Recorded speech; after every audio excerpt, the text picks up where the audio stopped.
Hello everyone.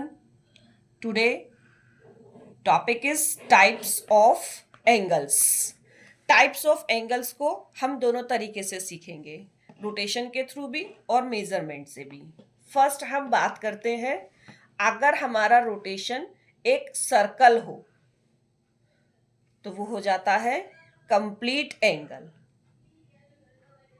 और complete angle हमारा होता है दैट इज 360 डिग्री का मेजरमेंट। सेकंड, रोटेशन सर्कल की हाफ हो, अगर एक पूरे सर्कल का हाफ हो यानी सेमी सर्कल हो तो उसको कहते हैं हम स्ट्रेट एंगल, और स्ट्रेट एंगल की जो मेजरमेंट होती है वो होती है 180 डिग्री।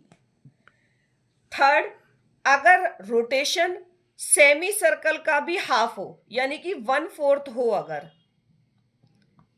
ये आप देखिए रोटेशन सेमी सर्कल का भी हाफ है तो इसको कहते हैं हम राइट एंगल। और राइट एंगल का मतलब होता है कि एंगल कितने डिग्री का, 90 डिग्री का, exact 90 degree. Fourth, that is rotation अगर 1/4 से भी कम हो, ये देखो अब 1/4 से भी कम रोटेशन है तो ये होते हैं हमारे एक्यूट एंगल।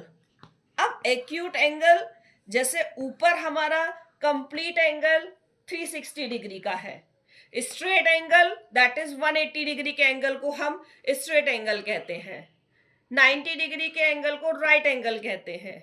लेकिन अगर एंगल 0 डिग्री से बड़े और 90 डिग्री से छोटे होते हैं तो वो हमारा एक्यूट एंगल होते हैं।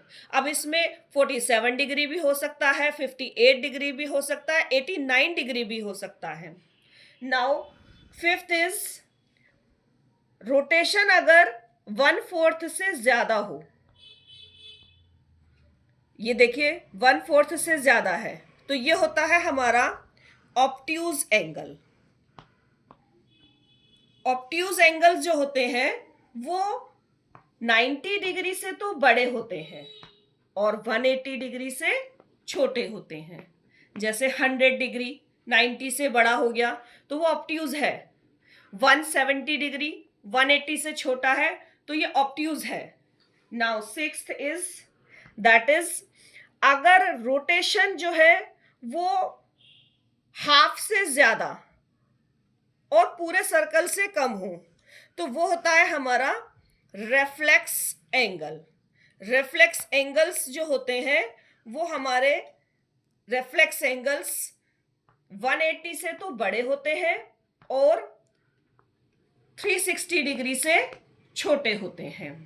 ऑब्ट्यूज एंगल 180 डिग्री से छोटे और 90 डिग्री से बड़े होते हैं। एक्यूट एंगल्स 90 डिग्री से छोटे और 0 डिग्री से बड़े होते हैं। तो यहां पर हमारा ये टाइप्स ऑफ एंगल्स टॉपिक,